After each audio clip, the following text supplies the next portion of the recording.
네, 오는 22일부터 나흘간의 일정으로 스위스 휴양 도시죠. 이 다보스에서 연례 포럼이 개최가 되는데요. 매년 예상되는 각종 트렌드를 격의 없이 논의하는 자리다 보니까 이 증시 투자자 입장에서도 상당히 주목해서 봐야 될 포럼이 아닐 수 없습니다. 이번 다보스 포럼에서는 어떤 내용이 논의될지 알아보면서 또 주목해볼 만한 내용까지 자세히 짚어드리겠습니다. 한국경제신문사 한상춘 논설위원, 오늘은 전화 연결해봤습니다. 위원님 안녕하세요. 네, 안녕하십니까? 예. 자, 이제는 많이 알려진 행사가 됐죠. 다보스 포럼. 일단 소개부터 간단히 하고 넘어가면 어떨까 싶습니다. 네, 이 포럼은 그 세계경제 포럼으로 많이 알려져 있습니다는 최근에 보면은 개최지가 그 스위스의 작은 휴양 도시 다보스이기 때문에 다보스 포럼으로 많이 이렇게 명명한다 이렇게 보시면 됐습니다. 비교적 그 포럼치고는 역사가 상당히 오래됐는데요. 1973년부터 이렇게 시작됐으니까 그동안 한 차례도 이렇게 빠진 기간이 없습니다. 그러다 보니까 올해가 44회 그 다보스 포럼이다 이렇게 볼 때 있고요. 미국도 지금 올해 들어서 출구 전략이 막 시작되고 있습니다는 사실 그 세계경제 입장에서 보면 지난 그 6년 동안 미국의 그 서프라임 모기지론 사태를 비롯한 금융위기 이 문제가 지속됐습니다는 올해부터는 그 출구 전략이 추진되면서 정상화되고 있는데요. 정책뿐만 아니라 여러 분야에서 사실 그레이트 로테이션, 즉 그 대전환이다 하는 이런 그 명칭이 붙을 정도로 많은 그 변화가 있는데요. 그래서 그런지 전체적인 회의는 세계 그 재편, 우리나라 우리가 보통 이제 알고 있는 것은 그레이트 로테이션이다 이렇게 보시면 되겠습니다. 이것이 그 정치, 사회, 경제, 그다음에 기업 경영에 어떤 영향을 미칠 것인가 하는 이런 걸로 대주제를 그 삼아서 시기적으로 보면 상당히 시적절한 것이 아닌가 이렇게 보고 있고요. 그동안 그 금융위기 이후에 주로 그 정치권의 그 어떤 거물들이 참석을 좀 안 했습니다. 그래서 다소 그 열기가 이렇게 그 식은 게 아니냐 이렇게 봤습니다는. 그러나 올해에는 그 새로운 시기를 그 모색하는 만큼 정치권 인사들 비롯해서 거물급 인사들이 많이 참석하고 특히 박근혜 대통령이 이 그 포럼에 직접적으로 참여해서 전 세계에 그 다시 한번 이 다보스 포럼의 중요성이 부각되는 것이 올해 그 개최되는 다보스 포럼이다 이렇게 볼 때 했습니다. 회의에서 좀 나올 만한 최대 화두라든가 논의거리를 하나씩 짚어보겠는데요. 네네. 먼저 가장 화두가 되는 것이 이 서머스 교수의 지적이었습니다. 세계 경제 저성장, 이 장기 침체가 세계 경제의 뉴 노멀이 될 것이다. 즉 새로운 표준이 될 것이다. 이런 얘기를 했거든요. 예, 이 문제가 이제 가장 그 논란이 될 거로 이제 봅니다. 예. 일단은 이 세션에 참여하는 사람들 몇 면을 보면 펠프스 교수, 로코프 교수, 그다음에 마틴 울프. 이분은 이제 영국의 그 파이낸셜 타임스의 수석 그 이렇게 논설위원회에 해당된다 이렇게 보시면 되겠는데요. 사실상 이 분들의 그 면면이 굉장히 좀 이렇게 세계적으로 각광을 받고 굉장히 그 이렇게 유명한 학자들에 해당되거든요. 그래서 이 세션에서 어떻게 지금의 그 세계경제의 그 움직임이라든가 향후 전망에 대해서 어떻게 논의될 것인가 하는 측면은 그다음 각국의 그 정책 당국자뿐만 아니라 기업을 경영하시는 경영자들, 그 다음에 주식에 투자하시는 투자자들도 상당히 관심이 되지 않겠나 이렇게 보고 있습니다. 원래 그 논의의 단점은 로렌스 서머스 교수가 금융위기에는 과거처럼 그 위기를 극복한 데들도 높은 성장을 기록하기 어렵다. 지금 말씀하신 대로 저성장 이것이 새로운 그 표준, 새로운 그 현상이다 해서 뉴노멀이라는 것을 지적했었거든요. 여기에 그 2009년에 노벨 경제학상을 타신 폴 크루만 교수, 한국경제TV에도 한번 초청을 하신 이분인데요. 이분이 워낙 그 금융위기에는 워낙 신뢰가 가는 학자로 유명하다는 것은 아마 시청자분도 다 아실 겁니다.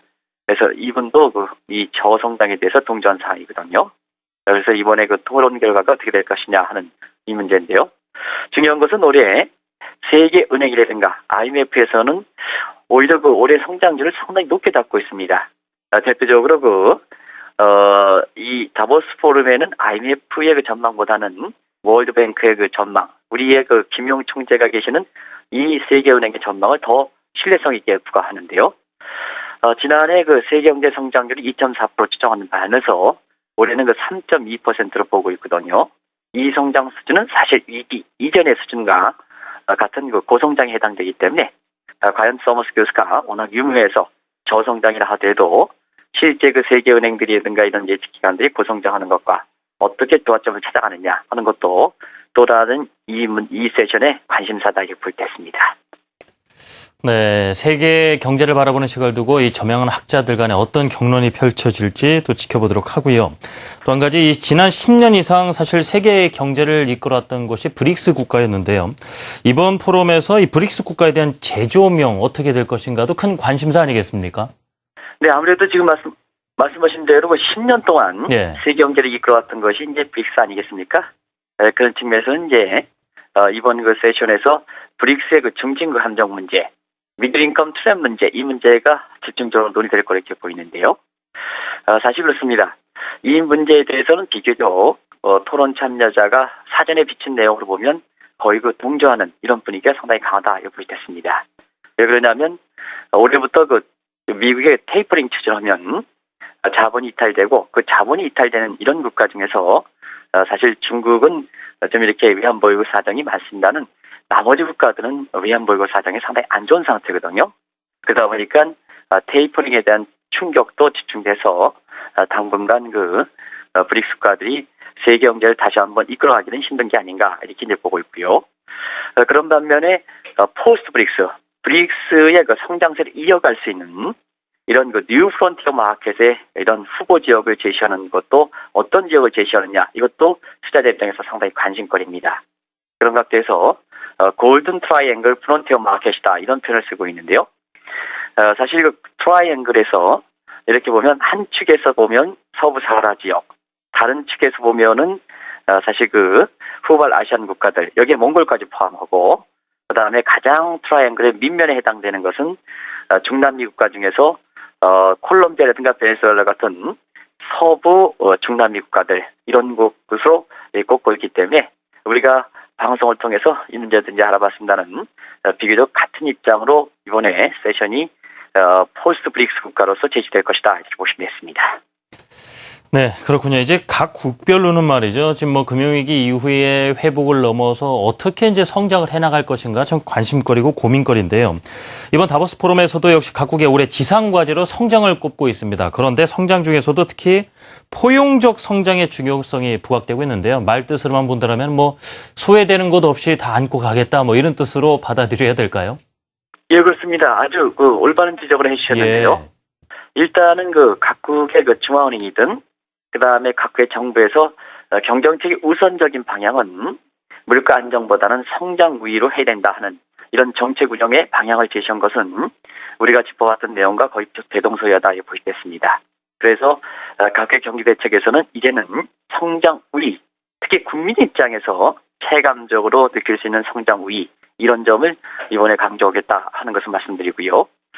성장을 우위하더라도 단순히 성장하면 지금처럼 양극화가 상당히 심화된 상태에서는 성장이 되더라도 양극화가 더 심해지고 여기에 따라서 소외계층 내지는 중소기업, 경우에 따라서는 중견기업 이런 양극화 문제가 더 심해지기 때문에 사실 같이 가는 동반적 성장 이것은 이제 인크리시브 그로스라는 표현, 포용적 성장이라는 했는데요. 우리가 이제 2년 전서부터 온정적 자본주의 4.0 이거와 같은 맥락이다 이렇게 볼 때 있습니다. 그래서 세부적인 내용에 있어서는 빈곤층과 함께 가는 자본주의 그리고 올해 우리가 그 우머나이제이션에 대해서 알아봤습니다는 여성 우위를 통한 양성 평등을 강조하는 것이 바로 그 포용적 성장의 또 자본주의 4.0의 가장 핵심을 이루는 내용들이다. 이 내용들이 어떻게 구체화시킬 것이냐 하는 방안이 집중적으로 토론된다 이렇게 볼 수 있습니다.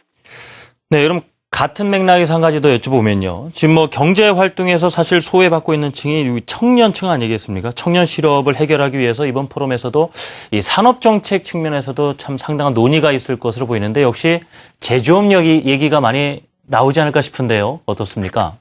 예, 벌써부터 제조업 르네상스라는 표현이 나오고 있습니다. 우리가 보면 포용적 성장에서 또 한 가지 고용 문제에서 소외된 계층이 아마 청년층 문제가 아닌가 이렇게 보는데요. 이 문제를 극복하기 위해서는 역시 제조업이 재조명돼야 된다 하는 이런 입장입니다. 그런 각도에서 그동안 각국들이 이렇게 보면 사실상 그렇습니다. 이 글로벌화 추진하는 이런 상태였었거든요. 그런 각도에서 보면 글로벌화를 단순히 국제 분업화 차원에서 이것을 추진할 것이냐 하는 문제에서 보면 국제분업화 추진보다는 각국에 나가 있는 제조업을 다시 한번 받아들이는 그런 리쇼링 정책, 이것이 중요성을 강조할 거로 보이고요. 또 한 가지는 IT 위주의 편향적인 산업 정책에 있어서 보면 제조업과 균형을 가져가는 이 문제도 집중적으로 거론되지 않겠나 이렇게 보고 있습니다. 그래서 제조업의 육성을 통해서 청년 실업 문제라든가 이런 문제를 가져간다 하는 이 측면은 한국경제TV를 통해서도 그동안 여러 차례에서 지명했는데요. 이번에 공교롭게도 다보스 포럼에서 이러한 내용들이 되기 때문에 상당히 그만큼 이런 문제들이 현안이 되고 있기 때문에 그렇다 이렇게 보시됐습니다. 네, 그렇군요. 그리고 이 다보스 포럼에서 보면은 현재 사회의 어떤 트렌드에 대해서도 상당한 논의를 집중도 있게 하고 있지 않습니까? 네, 그렇습니다. 지금 예전에 우리가 해외 지인이 있더라도 편지를 보내거나 이메일을 주고받거나 했는데 요즘 모바일이라든가 인터넷이 워낙 활성화되다 보니까요. 또 발전을 거듭하다 보니까 거의 실시간으로 연락을 하게 되고 상당히 편리해졌는데 바로 이 초연결 사회라는 변화상에 대한 논의도 있을 것이라는 얘기가 있던데요. 어떤 내용이 오갈까요? 네, 초연결 사회, 예. 디스토피아 이런 얘기가 2년 전서부터 다보스 포럼의 단골 메뉴입니다. 그래서 이번에도 소위 하이퍼 커넥티드 소사이티, 즉 초연결 사회의 도래에 따라서 시간이 가면 갈수록 이 문제를 2년 전서부터 여러 가지 부작용 측면에서 사람의 사생활이라든가 이런 측면에 많은 문제점을 노출되고 그 문제점이 가장 많이 심각하게 나오는 것이 한국인다 이렇게 보시면 되겠는데요. 이런 문제를 이렇게 어떻게 할 것이냐. 왜냐하면 이 하이퍼 커넥티드 소사이티, 즉 초연결 사회의 필요성은 누구나 강조하고 있는데요. 그 필요성과 함께 이면에 있어서는 많은 부작용이 노출을 하는 이런 상태거든요. 대표적으로 사생활 보호과 관련해서 모든 것이 보이는 증강현실 시대를 맞고 있습니다. 이게 좋은 거냐 하는 측면에서는 사실상 여러 가지 각도에서 우리나라에서 이렇게 문제가 발생하고 있습니다는 그런 사생활이든가 이런 측면에 굉장히 많은 문제점을 봉착해서 인류에서 보면은 또 다른 여러 가지 사회 병리 현상을 발생시키는 이런 측면이 시간이 가면 갈수록 경제적 측면에서 비용을 초래하는 이런 입장이거든요. 또 한 가지는 온라인상의 세계가 하나가 국가가 되다 보니까 빅브라더, 다시 하면 힘을 쥐고 있는 사람에 더 힘이 집중되는 이런 과정에서 양극화 문제라든가 여기에 따라서 재생혁명이라든가 아니면 월가의 폭동 사태라든가 런던 폭동 사태에서 나타나는 것처럼 이러한 집중되는 곳에 대한 소외된 계층의 아주 저항감이 이루어지는 상태에서 사실상 많은 문제점을 봉착하고 있습니다. 또 한 가지는 청년이라든가 이런 데서 소위 IT 업종 자체를 증강현실이라든가 하이퍼 커넥티드 소사이티를 도래시키는 모바일이라든가 IT를 파괴시키자 하는 신러다이트 운동 이런 것도 아마 이번에 입장이 조율되지 않겠냐 생각합니다. 물론 이번에 포럼에서 나흘간 진행되고 있습니다는 사실 이 문제는 한편으로 급격히 진행됨과 함께 부작용도 노출되기 때문에 이번 포럼에서 사실 구체적인 대안이 나오기는 상당히 힘든 문제이긴 합니다는 그 문제점을 인식해서 전 세계의 오피니언 리더들과 함께 이 문제를 풀어가자 하는 이런 것을 아마 아는 계기가 마련되는 것도 상당히 세계경제 발전 차원에서 이제 중요한 의미를 갖고 있다 이렇게 보시겠습니다.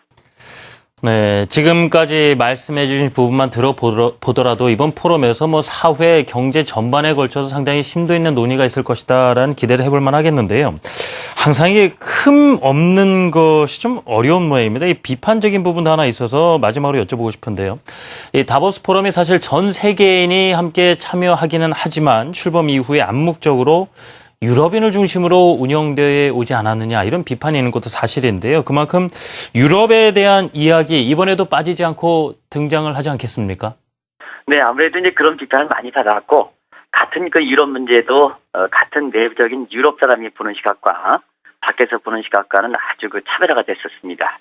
그 대표적인 것이 작년 포럼에 유럽 위기 상황을 맞아서 유럽 위기 이후에 유럽 통합이라든가 유럽 경제 문제에 대해서 어떻게 될 것이냐 하는 측면에서는 사실 다보스 포럼에서는 그래도 유로포리아가 해서 사실 이 문제는 유럽 위기가 최악의 국면을 지났다. 그래서 앞으로 경기가 회복될 일만 남았다. 그래서 상당히 논란거리도 됐었고 인상 깊었던 내용들이 작년에 다보스 포럼에서 제시됐던 내용인데요.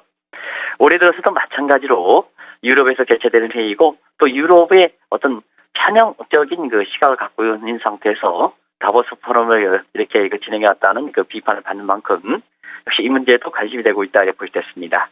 근데 한 가지 말씀드리면 작년에 그 유럽이가 최악의 국면을 지나서 경기가 회복되겠다 하는 이런 입장이 너무 낙관적 있지 않았느냐.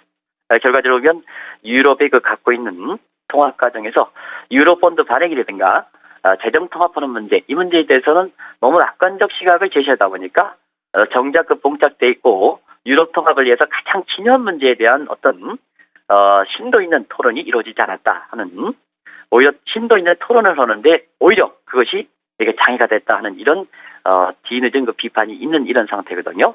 그래서 이번에 그 유럽의 그 재기 문제에 대해서는 1년 전과 달리 비교적 낙관적 기조를 갖고 있다 하더라도 상당히 신중한 입장을 취하는 것이 좀 전에 볼 수 없었던 새로운 그 분위기다 이렇게 볼때고요.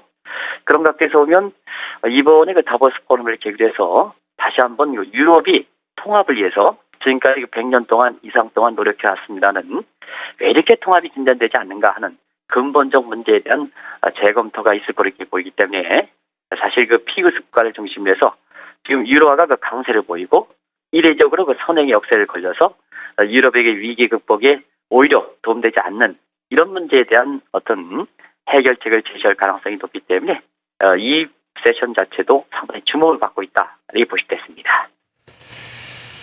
네, 이번 다보스 포럼 이제 44회째를 맞이하게 되는데요. 세계 경제 전망이라든가 또 청년 실업 부분이라든가 어떤 해법이 나올 수 있을지 또 관심을 갖고 지켜보겠습니다. 지금까지 한국경제신문사 한상춘 논설위원과 말씀 나눠봤습니다. 위원님 잘 들었습니다. 감사합니다. 네, 고맙습니다. 네네.